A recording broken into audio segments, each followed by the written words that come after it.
Welcome back to VHS Tacos, everybody. Jordan Peele, fantastic comedian.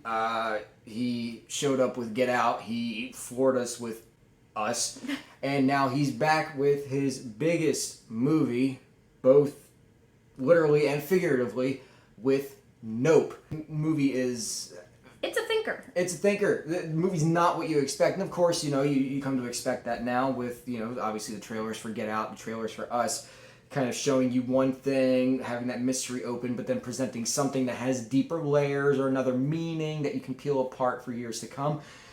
Yeah, this is deep, and the bravo to the marketing department for these trailers. I feel like a lot of people are only going to see it for what it is on the surface level. There's a surface level to it. But there's lots of layers. And I'm going to be honest with you, at least listening to the crowd as we were leaving, that surface level pissed a lot of people off. I think I'm more confused, more kind of left them like, I don't get it. Yeah.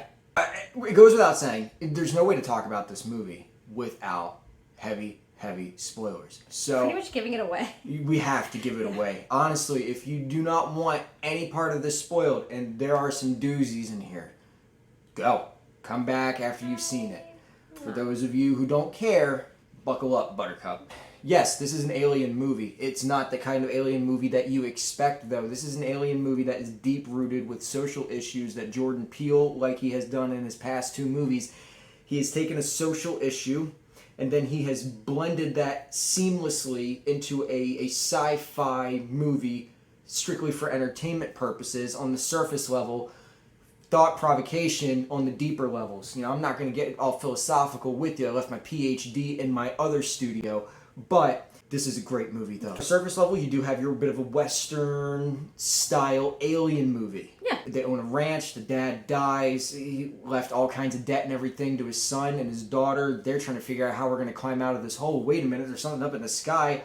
People are paying crazy amounts of money for actual, real proof of aliens. We can get photographic evidence that this thing is real. And be rich forever. This is a Jordan Peele movie, okay? So there's no happy ending like over at Pixar. One thing leads to another. There's an opposing ranch that is kind of set up like an amusement park of sorts. Yeah. That the son has kind of like a more mainstream. More mainstream, yeah.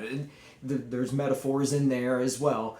More of mainstream that the son has been selling horses to, but there's a very mischievous reason that those horses are being bought at a very reasonable price. One thing will lead to another, and it gets us to our grand finale, which it doesn't stop. Once it starts, it just grabs a hold of you by the neck, and it drags you through the dirt with it. As you've seen in the trailers, yes, there is an alien in this movie. Alien singular, because it's not a ship that you're looking at. It is the alien. They figure out about midway through it's organic. That the ship is organic, and it's living, and it's territorial, and it's hunting, it's feeding. It has been fed by that opposing friend. It's fascinating because we are introduced to a director character also about early on in the movie, but then he doesn't pop up until about midway, who's editing some nature documentaries. If you pay attention to the nature documentaries that he's editing together, it really explains the animal territorialness that this alien creature is exhibiting. And predator versus prey. Predator versus prey, exactly. And discussions about apex predators and everything like that. For all you film geeks out there, pay attention to the outfit designs and the documentaries. You will not be disappointed. And then there's some interesting flashbacks that are cut in as well with the guy who owns the ranch, Glenn from The Walking Dead. He, as a child actor... That was Glenn! That was Glenn from The Walking Dead. You probably didn't recognize him because he didn't have one eye busted out by Jeffrey Dean Morgan. So as a child, he was on this show, and they had like a chimp as an actor and everything like that. It was like a corny show from the 90s, and it ended up going ham and then killing a lot of people, except for him, though.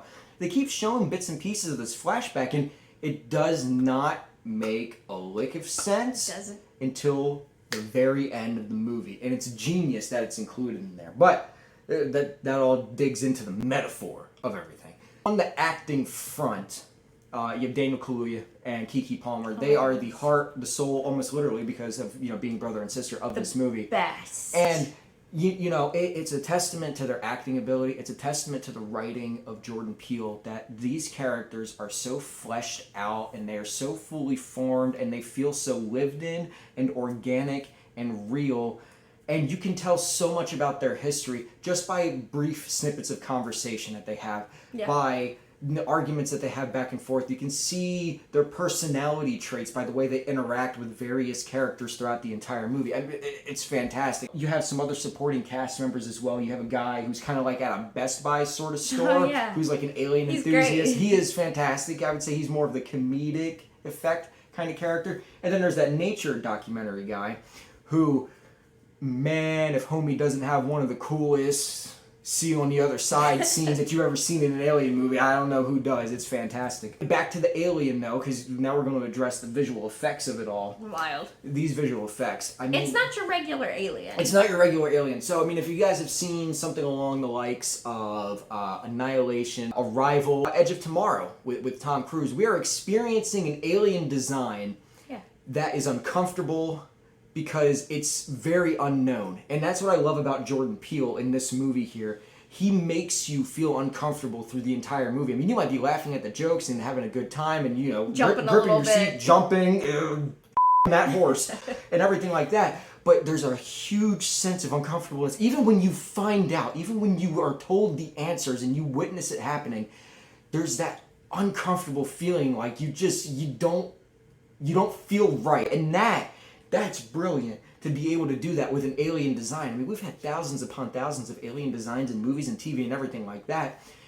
The fact that we are still getting something so amazing to look at. And we saw this in IMAX. Yeah, we sure did. Shot in IMAX, fully expanded for like the entire movie, and then they expanded it just a little bit more on some of the bigger set piece moments.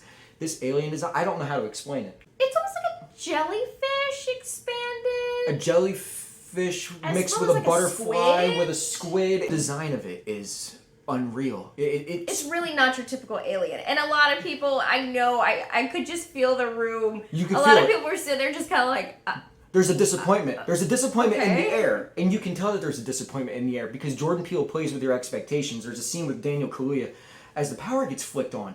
And then off, and then on again. He's not sure what's going on. And now in your head, as the audience, because this is what Jordan Peele understands about the audience, you came here to see an alien movie. Yeah. You know the expectations of an alien movie. And so you're sitting there and you're thinking, oh, we're about to run into some kind of alien and everything like that. So Daniel Kaluuya hears something, he turns around and he sees this alien standing there. And it's growing. And of course, it starts to grow. It's standing up and the audience is starting to freak out. I mean, everybody was cheering and, everything like that. They multiplied, by the way. And then they multiplied. He turns around and then there's another one. And as he's trying to get away from it, and he takes out his flip phone, he's trying to record it on the side and everything like that. Get that money shot. Get the money shot. Then he ends up seeing another one, which he decks in the face. Come to find out, it's a bunch of kids. It's the kids. It's actually Glenn's kids. Glenn's kids from the ranch. Now, Glenn is not the name of the guy that owns the ranch. No. This is just for, Yeah. But don't worry, because like in typical horror movie fashion and typical monster movie fashion, when you fuck around and you antagonize the main hero, you do not go quietly into that good night. This alien, right? As we've already said to you guys, this thing is organic. Yes. Okay? Now, I'm cheap and I'm broke, so I can't animate anything on the screen for you. So, follow my hands, if you will. Circular disc pattern. That's what the alien looks like when it is in, not attack mode, but I guess the best thing to describe it would be stealth mode for the alien. And then we have seen it fly quickly and then kind of rear back to where its like mouth is, as it has suction that takes people in. And we have seen it expand, but it's always the mouth. The mouth is the key focal point there, and it has huge suction. Of course, you've seen it, bring up stuff in the trailer and everything like that. Back to these little kids. Here's Glenn and everything like that. Now, come to find out, he's known about these aliens, and you can kind of catch on because there's a scene later on in the movie where they say, "Don't make eye contact with it; it will not attack you." We're going back to the animal metaphor. Just don't look at it.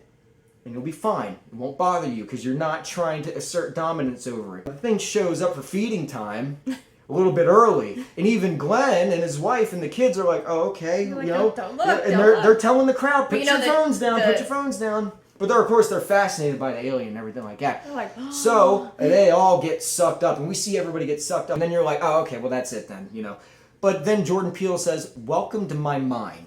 And we are watching them get digested and crushed, and you can hear bones snap, and you hear squishing and screaming and everything like that. I'm pretty sure you can also even see a horse Yes. that he took before. Yes. Yeah, it is brutal and it is nasty, and then that leads us to the money shot of the entire movie. Well, the second money shot There's a lot of the of money entire shots. movie. See, because they pissed off this territorial predator, Daniel Kaluuya and friends. So what does it do? It parks itself right over top of their house. Oh. Now, this thing obviously eats organic material, and that's how their dad died, actually. You know, the thing was ejecting non-organic material, and he ended up getting something that went through his skull, because it's like the thing is spitting it out. So what does it do? Vomits guts and blood and gore and anything that can't be digested all over the house. And there's a lightning, like, rainstorm that's going on. Of course, everything's dark, but when the lightning flashes and you see this just tsunami of blood rain down on the house, I mean, it will rock you to your core of how disgusting it is. But it all bleeds into that horror and the terror of the unknown. Because just when you think you have something figured out, no, you do not. No. This movie, it's a thinker. It's a thinker. Really is. You have to pay attention. It's going to irritate people. You know, I mean, we only went over a couple of the sub layers. But we hope this clears, like... We hope that it clears some of it up Yeah. for you. You know, I mean, on another level of it, it's about apex predator versus prey. And pay attention to what Daniel Kaluuya is wearing and what the color of the ship is, and pay attention to the documentaries that the documentary filmmaker is editing. And that will explain it even more for you. But then there's a third layer, like we previously mentioned, about, you know, it's social commentary. Now, I'm not going to go into that, but there's social commentary to be had here. We'll let you guys figure that out for yourself. It's very well done. It's woven in beautifully. It's rare when I'm speechless leaving a movie theater. That's true. My mouth was open and I couldn't hide my smile. For me. But we already know. Double thumbs up. He's got his toes up. It's all up. No, don't.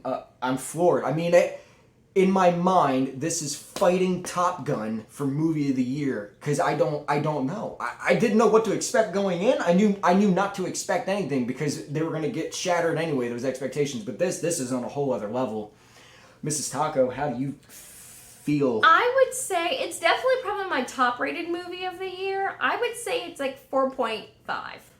And the half point is just because it's like I think because initially when I walked away, I'm probably like some of you where I was just like, I don't understand. Until you broke it down for me, and then we started kind of having the discussions, and we're, you know, breaking it down for you guys. So yeah, 4.5 for sure. Strong 4.5. When's the last time she's ever rated a movie that high? This movie, Nope, is incredible. It's so good. It's a yep. It's a yep. You have to see this on a big screen. That's the way to go. And if you have a good crowd of people, but if you can see it in IMAX, especially in Dolby with that sound system, because I'm sure that could rock your core, because the noises that this thing makes are, once again, it makes you uncomfortable, but that's the point. If you see it and you're still kind of like, I really don't... Come back. Look, I have nothing better to do with my time than type on the internet. So please, I will gladly have a discussion with you about it. If you've seen it, you feel the same way that we do, of course, you know, let us know down in the comments below. If you didn't like this movie, that's okay. That's fine. I would love to pick your brain. I just want to know what you took away from this. That's all I really have to say about that. Nope is in theaters now, and it is Jordan Peele's best movie. He did great. It's 2022's, probably 2022's best movie. Sorry, Tom. Catch you next year with Mission Impossible. All right. And this has been VHS Tacos signing off. Don't look up. Adios. Bye.